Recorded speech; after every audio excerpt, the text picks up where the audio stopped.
जो इस तरह की गंभीर बीमारी से ग्रसित है। सबसे पहली बात तो ये ध्यान में रखना चाहिए कि ये बीमारी तन को है, मुझे नहीं। और शरीरम व्याधि मंदिरम, शरीर तो व्याधियों का घर है, इसमें तो बीमारियां लगी हुई है, लेकिन मुझे कोई रोग नहीं, मैं बीमार नहीं हूँ। तन की बीमारी के 100 इलाज हैं, मन की बीमारी का कोई इलाज नहीं। तो कैसी भी कितनी भी गंभीर बीमारी क्यों ना हो जाए, तन की बीमारी को मन पर हावी ना होने दें। पहली बात तो ये भेद विज्ञान का स्मरण करें और एक बात सदैव ध्यान रखें, बीमारी आई है कर्म के उदय से आई है। हमारे हाथ में चिकित्सा है, आरोग्य नहीं। चिकित्सा हम कराएं और अपने आप को रोग रहित महसूस करें। यदि हमारी दृष्टि हमारी चेतना पर है तो हम पर बीमारी कभी हावी नहीं होगी। हिम्मत रखें, मन में ठान लें, मुझे बीमारी को हराना है, बीमारी से हारना नहीं। ये बात अपने अंदर बिठा दें। बीमारी को हराना है, बीमारी से हारना नहीं है। जो वेदना है, ये वेदना मेरे लिए एक तपस्या का निमित्त बनकर आई है। मुझे अपने कर्मों को काटना है, कर्मों को भोगना नहीं है।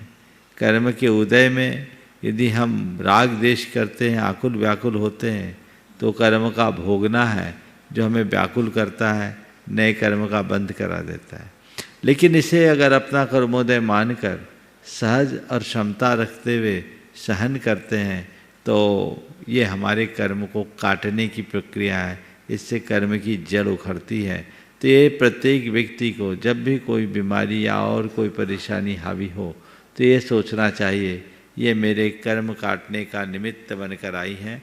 मुझे कर्म को काटना है, कर्म को भोगना नहीं। मन में किसी प्रकार का डर और चिंता हावी नहीं होने देना चाहिए। डर किसका? मैं मर जाऊंगा, तो मरना तो एक दिन सबको है ही। शरीर जन्मा है, शरीर मरेगा। मैं अजर अमर अविनाशी हूँ, मेरा कोई डर नहीं। मरना कोई, मेरा तो मरण ही नहीं, तो मरने का डर कैसा? और मरने का भी जहाँ तक सवाल है, तो जब तक आयु है मुझे कोई हिला नहीं सकता। आयु पूरी हो जाए तो मुझे कोई जिला नहीं सकता। शरीर एक दिन जाना है, जब जाना होगा तभी जाएगा। मेरे डरने से कुछ नहीं। और चिंता अपने परिवार परिजन या पीछे वालों की, उससे भी मुक्त होना चाहिए। ये संसार है, समय घाव करता है, समय घाव भरता है। जो कल देगा वो कल की व्यवस्था देगा। तत्व ज्ञान सामने रखने से भय और चिंता ये दोनों हमारे मन पर हावी नहीं होते। और जब भय चिंता से मुक्त होकर हम जीने के अभ्यासी हो जाते हैं तो हमारे हृदय में एक अलग प्रकार की प्रसन्नता और सहजता प्रकट होती है। ये हमें बीमारियों से लड़ने की भी सामर्थ्य देती है और हमारे जीवन को आगे बढ़ाने की प्रेरणा भी बनती है। तो ये चीज़ें अपने मन में रखनी चाहिए और उसी प्रकार से दृढ़ता के साथ अपने जीवन का क्रम आगे बढ़ाना चाहिए। वेदना आए, उस घड़ी नरकों की वेदना को याद करो। इस जीव ने इससे अनंत गुनी वेदना नरकों में सही, और वह भी 1-2 दिन के लिए नहीं, सागरों पर्यंत। उस वेदना के आगे ये वेदना तो बहुत थोड़ी। मैं जितना सहन करूंगा उतना समर्थ बनूंगा। मुझे सहना है, इस बहाव में बहना नहीं है। कर्म का उदय आया है, उसका सामना करना है, उसका मुकाबला करना है, घबराना नहीं है। ये सूत्र कुछ मन में रखें और मन में ऐसे सूत्र धार ले तो मन की क्षमता बढ़ेगी। क्योंकि हम रोते हुए सहेंगे तो भी हमें सहना है, और समता रखते हुए सहेंगे तो भी सहना है।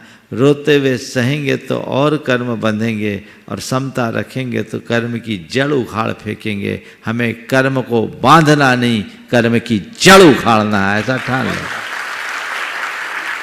ये मन में इस तरह की तत्व भावना दोहराने से अतिरिक्त शक्ति और सामर्थ्य विकसित होती है। और यही शक्ति, यही सामर्थ्य बड़ी बड़ी बीमारियों से लड़ने में, जूझने में सहायक बनती है।